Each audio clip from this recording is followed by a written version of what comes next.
Man, guys, we got a rainy day. I'd love to be out there fishing today, but I'm not. So we're sitting here in the shop. Welcome back to the channel.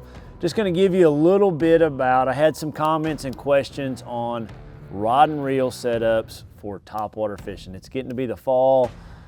If you're not out going, you know, I'm a big deer hunter and dove hunter, but I'm gonna get out there and I'm gonna do some bass fishing because it was epic yesterday. When you look at that hand right there, if you can see that and see that right there, those were all topwater fish, and man, it was fun. So with that said, I just want to show you some setups. You know, we got a lot of new people coming to fishing, and heck, I've had new people fishing with me. And a big key to your success in hooking, landing, casting, working the baits especially, is having the right rod and reel for the topwater you're fishing. So I'm gonna help try to simplify it a little bit for you, show you what I use. By no means this is what you gotta use, but find something similar. That's all I'm asking. Just find something similar so it makes it easier on you to work that bait. Because by golly, if you have the wrong rod, if you're out there trying to walk a jaywalker, you know, on a 7-foot heavy action rod, you're gonna just kill yourself. And then if you did get a bite, you're gonna more than likely jerk all the hooks out of him or straighten them. So that's what I'm gonna go over. Let's just dive off into it. So I've got 3 rods here. Basically, these 2 are interchangeable. We can just, I know they're different colors, but this is an old rod. I don't think they make it anymore. I had it tied on, it just stays rigged up in my truck or in my boat like this for years. Heck, you can see the handle's bent. I've had this thing for now 2 or 3 years, the reel. I've put new braid on it a few times, but it's just a 6/8 medium action rod. Okay, so why 6/8? You've got to have something shorter. I'm 6 foot tall, but when I'm working that bait and I'm walking it back and forth, if I have too long a rod, I'm hitting the water. It's just not working, and I can't make accurate casts with it. So a shorter rod. I say these are interchangeable. This one's 6'9". It's really close. It's a medium action. Got it with braid, same thing. But with that said, so that's not the only bait you can throw on these 2 rods. I got a 3-hook jaywalker, the bigger one. I got a 2-hook jaywalker here. What else can I throw on those? I can throw a popping bait, you know, like this right here, a popping bait. I'm gonna say this. I can throw all these topwaters right here on those 2 baits. If I had to just get one rod, that was in my budget, 1 rod, all these will work on that rod right there, and it'll be fine. You will be in the ballpark. You're in the game, you're hunting, you're doing what you need to do. You got the right rod for the situation. So any one of these, you know, a prop bait like this one, a small choppo, a popping bait, a big choppo, a buzz bait, you know, a wake shad, you know, redfin, whatever you want to call them, a little popar, all those will work on that rod. So if that's your budget and you got 1 rod, that's what you need to get. Now, if your budget's big enough and you can go get a 2nd rod, if you can have 2 rods, go out there and get you like a 7'4", 7'3" medium heavy action rod. This rod right here does my work when I step up to the bigger choppos, okay? Like this bait right here. Well, it's not gonna come undone gold, but that's a bigger choppo. That's the 120, this is the 105. That it just handles a heavier bait. I can throw it a little bit further. That's why I go with that 7'4", just a little bit heavier action rod. It also works great when I got a buzz bait. Something like this, that single hook, throw that thing a long, long ways. I would rather have it on that rod. I do it for a living, guys. I'm gonna get the right rod for that situation. What else can you use this 7'4" rod? I use it for a lot of things. I use it for my frog fishing, swim jigs. I can use this for my casting a worm, my football jig. I mean, it's a rod that's all around a good rod that really adds to my topwater arsenal. So don't just think if your mom says, man, you know, maybe, or mom, it'll work for my worm, it'll work for my football jig, or you can give her some explanations why you need that 2nd rod, or maybe it's your wife.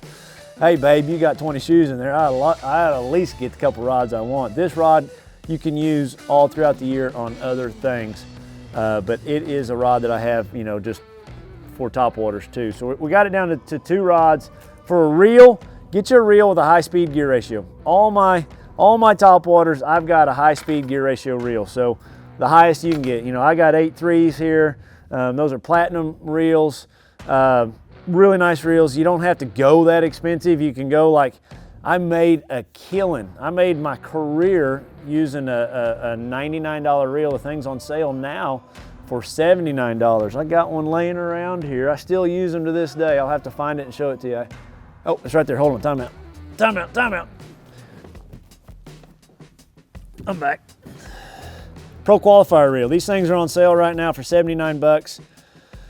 I mean, that's all I used for all of my career, and it's just funny. I'd have a boat official or a marshal or whoever get in my boat, and they open my rod box, and that's all I had in there. Like, you really use those? I was like, yeah, they work fine. I don't know. People always kind of made fun of me for having a reel. I don't want to call them cheap because that's how I made my living, but they's like, man, those things only cost 99 bucks, or now they're 79 bucks. It's just a great reel. So get you a high speed one though, you know, at least a 7-to-1, or an 8-to-1, you know, whatever you can get there for a higher speed reel. Now, if we're to break all this down as far as where are you going to scrimp, where can I save money, or just rank things in importance, I think the most important thing in everything that you do fishing is your line. Don't go out there and buy the absolute cheapest line you can. That's going to be the direct contact between you and the fish. So in my topwater fishing, I want to have good line. The next most important thing to me is probably my rod, because I want to have the right action, the right feel, the right lightness, all that stuff. And then my third thing would be a reel. I can scrimp on a reel a lot of times more so than the other things. So I kind of put it in that order. So for my topwater fishing, I've got braid, just 50-pound braid. That to me is my go-to braid for all these. You know, for this mess of baits, I've got 50-pound braid. I'm gonna tie directly to my Chopo. I'm gonna tie directly to my buzz bait. I'm gonna tie directly to my wake bait. But then when I get to these style baits, I'm gonna put me a monofilament leader in there, okay? Just because it keeps that line from hooking that front hook. So there I am going to, let me get them hooks out of my finger. I'm gonna have something like 14 or 17-pound test monofilament leader. Super important. Don't put fluorocarbon on there. That fluorocarbon sinks. I don't have a spool of fluorocarbon here. Monofilament. I've had these spools for 2-3 years now. I just get a little bit off of them. Get me a leader. I tie it on. You can see this one here. Heck, my leader's not, how long is it? Where's it at? It's that long right there, you know, so I've retied that thing a couple times. That's all I need. But this is stiff enough when that bait's walking, it's not getting back in here and getting tied around that front hook. It works really, really well. You need to tie a good knot. There's lots of knots out there. I still don't know the name of it. I call it the Alberto. Some people call it the Albright. I got a video out there teaching my son how to tie it. Right here, I tie a cinch knot, or, you know, with monofilament, you can actually get away with a Palomar knot. I don't tie a Palomar knot in any of my fluorocarbon, but it's okay to tie with monofilament. A trilene knot is like the best. It's the strongest if you do all the knot tests, but that's a critical component. So I use the 14-pound on smaller baits, you know, like a small popper, you know, the Bullet Pop 60, a Spin Rocket 110, just any of the smaller type topwaters. I'm going to use the 14 for my leader. Everything else is going to be 17, you know, the big Jaywalkers, any of the other bigger baits that I need that leader, I'm going to go with 17. So guys, in a nutshell, that's the rod. The rod if I used one, the rods if I used two, topwater fishing. Man, I hope this helps you guys. I hope this channel's helping you. Comment, give me some questions.